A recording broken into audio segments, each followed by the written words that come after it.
निर्मत्सराणां सतां वेद्यं वास्तवमत्र वस्तु शिवदं तापत्रयोन्मूलनं श्रीमद्भागवते महामुनिकृते किं वा परैरीश्वरस् सद्योरुद्यवरुध्यते प्रकृतिभिः शुश्रूषुभिस्तत्क्षणात्. आता इलिजिबिलिटी असं जे आपण म्हणतो, कुणाला अधिकार आहे? 11वीच्या कॉलेजच्या वर्गात जायला अधिकारी कोण आहे? जो 10वीची परीक्षा पास झालेला आहे तो अधिकारी. त्याच्या वरच्या कॉलेजमध्ये FY ला वगैरे जर जायचं आहे तर अधिकारी कोण आहे? ज्याची 12वीची परीक्षा पास झालेली आहे तो अधिकारी. जोपर्यंत ग्रॅज्युएशन होत नाही तोपर्यंत नोकरी मिळत नाही. म्हणजे नोकरी मिळवायला अधिकारी कोण आहे? ज्यांनी ज्ञान प्राप्त करून कागद डिग्री हासिल केलेली आहे, प्राप्त करून घेतलेली आहे, डिग्री तोंडावर फेकून हा माझी ही डिग्री आहे, एवढे पर्सेंटेज आहे, द्या मला नोकरी, मी इलिजिबल आहे, ही नोकरी मिळवायला मी पात्र आहे. मिलिटरीत जायचं असेल तर तिथे तुमच्या शारीरिक क्षमतांची चाचणी केली जाते. उंची एवढी हवी, दृष्टी अशी हवी, तुम्हाला एवढं पाहता आलं पाहिजे, एवढी एवढी शारीरिक क्षमता वेट एवढं हवं. म्हणजे प्रत्येक ठिकाणी इलिजिबिलिटी अधिकार वेगवेगळा असतो. तसंच हा भागवत वाचायचा अधिकार आम्हाला आहे का? आम्ही सत्तत्वावर चालतो का? आमचं आचरण सुद्धा आहे का?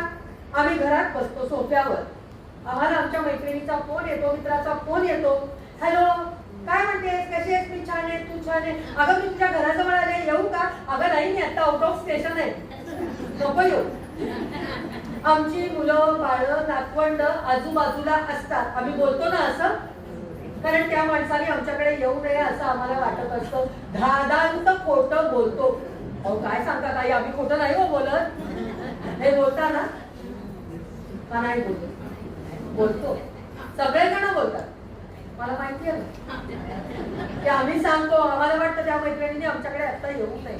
हा ठीक आहे, तुम्हाला वाटतंय त्या मैत्रिणीने येऊ नये, सांगा. अगं म्हणते जवळ आहे पण आता मी खूप बिझी आहे का, माझ्याकडे पाहुणे आले जर किंवा मला काही कारणाने तुला भेटणं जमणार नाही, पुन्हा केव्हा आलीस मी फोन कर, नक्की आपण भेटू. सांगा ना खरं. फोन आहे म्हणून कुशाल खोटं बोलावं का? दिसत नाही फोनवर म्हणून चुकीचं आहे ना. त्यानंतर दुसऱ्याची गाडी बघून आम्हाला मत्सर वाटतो का नाही वाटत? दुसऱ्याची पैठणी बघून आम्हाला लोभ होतो का नाही होत?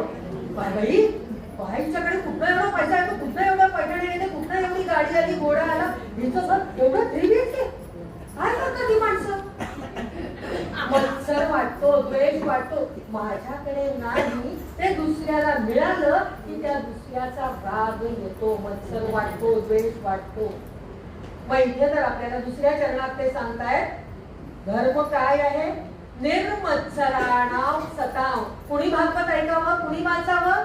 जे निर्मत्सरी आहेत त्यांनी ऐकावं. जे सत्य बोलतात ते ह्या भागवताचे अधिकारी आहेत. आता प्रत्येकाने आपली परीक्षा आपण करायची. आपण निर्मत्सरी आहोत का?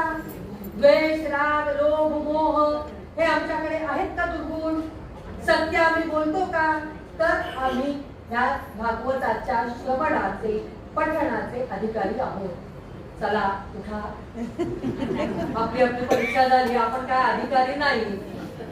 पण भगवंत मात्र अतिशय कर्माळू, दयाळू, मायाळू. आपल्याबद्दल इतकं प्रेम आहे त्यांना. अरे माझ्या लाडक्या भक्तांनी इच्छा केली की भागवत ठेवायचं आणि त्यासाठी सगळे आम्ही भागवत ऐकायला जमलोय. भगवंत म्हणतात भागवत ऐकायची इच्छा झाली आहे ना, मग तुम्ही जरी हे सगळे दुर्गुण तुमच्याकडे असले तरी जर तुम्ही इच्छा करत असलात आणि तुम्ही या सभागृहात येऊन बसला असलात, तुम्ही तुमचं 1 पाऊल पुढे टाकलं असलं तर मी 100 पावलं पुढे येतो आणि तुमच्या सगळ्यांच्या हृदयात बसतो आणि तुम्हाला शुद्ध करून टाकतो. पण अट एकच आहे, हा हॉल सोडून जाताना भगवंतांना वचन देऊन जायचं की याच्या पुढे आम्ही असत्य भाषण करणार नाही, आम्ही कुणाचाही राग, द्वेष, मत्सर करणार नाही. हे वचन भगवंतांना द्यायचं आणि मग इथून जायचं. मग आता आपण इलिजिबल आहोत का, अधिकारी आहोत का या पठणाचं आणि श्रवणाचं? भगवंतानी तर तुम्हाला अधिकारी मानलेलं आहे आणि ते पुढे आलेले आहेत, तुमच्या हृदयात बसलेले आहेत आणि आता तुम्ही भगवंतांना वचन द्यायचं, मानसिक काम तुमचं तुम्ही करायचंय, मला सांगायची गरज नाही. जो तो प्रामाणिकपणे सत्य आहे ना, त्यामुळे प्रामाणिकपणा आपल्या पुरता आपल्याकडे हवाच ना. आपण आपल्याशी तरी अप्रामाणिक राहू नये.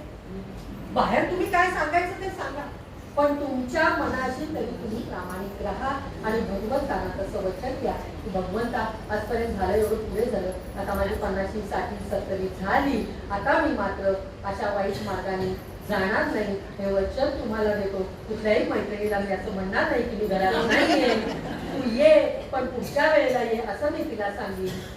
किंवा कोणत्याही मैत्रिणीनी किंवा मित्रांनी साडी किंवा गाडी मोठी घेतली, मोठं घर घेतलं तर मी त्याचं अभिनंदन करीन, त्याचं कौतुक करीन. तुझ्या आनंदात माझा आनंद आहे म्हणून मी आनंदी होईन, मला त्याचा मत्सर वाटणार नाही, असं वचन आपण भगवंतांना द्यावं. पुढे भगवंत म्हणतात निर्मत्सरी शुद्ध अंतःकरण. ज्या वेळेला आपण निर्मत्सरी होतो ना, त्यावेळेला आपलं अंतःकरण कसं होतं? शुद्ध, सोन्यासारखं प्युअर पाहिजे. 100% 24 कॅरेट पाहिजे, 22 कॅरेट नको, प्लेटिंग नको. वर मुलांना फक्त नको आहे, प्लेटिंगचं खूप वापरून झालं आतापर्यंत. आता ते प्लेटिंग जरा सोडून द्या आणि शुद्धतेकडे कस 100% पाहिजे. खरा पुरा घासलं दगडावरती कळलं पाहिजे. ते पावित्र्य त्या आचरणाचं, त्या वागण्याचं, बोलण्याचं तुमच्या चेहऱ्यावरून, तुमच्या कृतीतून दुसऱ्याला जाणवलं आणि तेव्हा आपण शुद्ध अंतःकरणाचे आहोत असं म्हटलं जातं. शुद्ध